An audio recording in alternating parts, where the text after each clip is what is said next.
You're back to the one and only Ivan. We're starting on page 139 today. It's entitled Babies. Back in those days, the Big Top Mall was smaller. It had a pony ride, a wooden train that bustled around the parking lot, a few bedraggled parrots, and a surly spider monkey. But when Mac brought me a baby gorilla dressed in a crisp tuxedo to the mall, everything changed. People came from far and wide to have their pictures taken with me. They brought me blocks and a toy guitar. They held me in their laps. Once I even held a baby in mine. She was small and slippery. Bubbles flowed from her lips. She squeezed my fingers. Her rear was puffy with padding. Her legs bowed like bent twigs. I made a face. She made a face. I grunted. She grunted. I was so afraid she would fall that I squeezed her tightly and her mother yanked her away. I wondered if my mother ever worried about dropping us. We always held on, but that's easier to do when your mother is furry. Human babies are an ugly lot, but their eyes are like our baby eyes, too big for their faces and for the world. One day, after many weeks of loud talking, Helen packed a bag and slammed the front door and never came back. I don't know why. I never know why of these humans. That night, I slept with Mac in his bed. My old nests were woven of leaves and sticks and shaped like the bathtub. Cool green cocoons. Mac's bed, like mine, was flat, hot, without sticks or stars. Still, he made his sleeping sound like the rumble that my father used to make when all was well, a sound from deep inside my belly.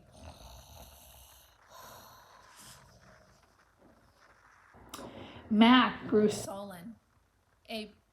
I grew bigger.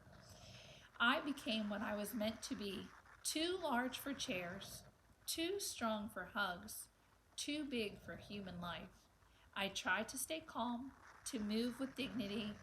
I did my best to eat daintily, but human ways are hard to learn, especially when you're not a human. When I saw my new domain, I was thrilled, and who wouldn't have been? I had no furniture to break, no glasses to smash, no toilets to drop Mac's keys into. I even had a tire swing. I was relieved to have my own place. Somehow, I didn't realize I'd be here quite so long.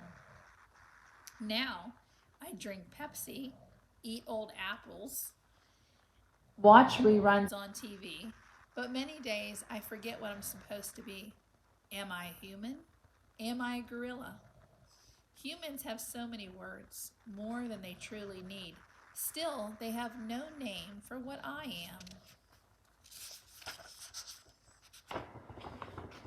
9,876 days. Ruby is finally asleep. I watch her chest rise and fall. Bob, too, is snoring. But my mind is still racing. For perhaps the first time ever, I've been remembering. It's an odd story to remember, I have to admit. My story has a strange shape, a stunted beginning, an endless middle. I count all the days I've lived with humans. Gorillas count as well as anyone, although it's not a particularly useful skill to have in the wild. I've forgotten so many things, and yet I always know precisely how many days I've been in my domain. I take one of the magic markers Julia gave me and I make an X, a small one, on my painted jungle wall. I make more X's and more. I make an X for every day of my life with humans. My mark looks like this.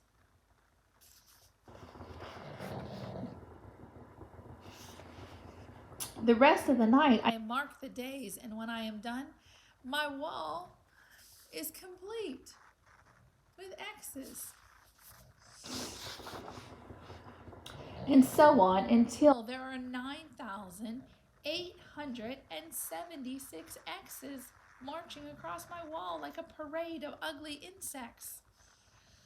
It's almost morning when I hear steps. It's Mac. He has a sharp smell. He weaves as he walks, and he stands next to my domain. His eyes are red.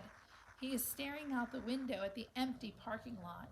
Ivan, my man, he mumbles. Ivan?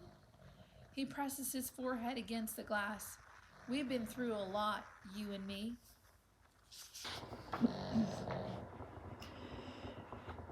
We don't see Mac for 2 whole days. When he returns, he doesn't talk about Stella. Mac says he is anxious to teach Ruby some tricks. He says the billboard is bringing in more visitors. He says it's time for a new beginning. All afternoon and into the evening, Mac works with Ruby.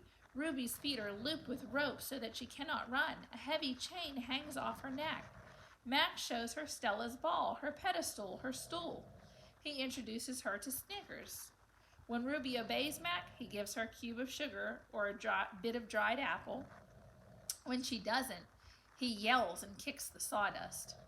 When George and Julia arrive, Mac is still training Ruby. Ruby sits on a bench and watches them. She draws a little, but mostly she keeps her eyes on Ruby. Bob watches too. He's hiding in the corner of my domain under my knot tag. It's raining outside and Bob does not like damp feet. Ruby trudges behind Mac, her head drooping. Endlessly they circle the ring. Sometimes Mac slaps her flank with his hand. Suddenly, Ruby jerks to a stop. Mac pulls the chain hard, but Ruby refuses to move. Come on, Ruby.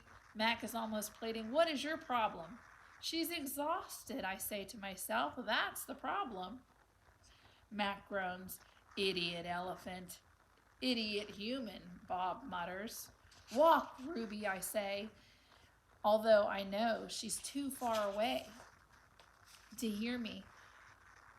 Do what he says. Walk, Mac commands. Now.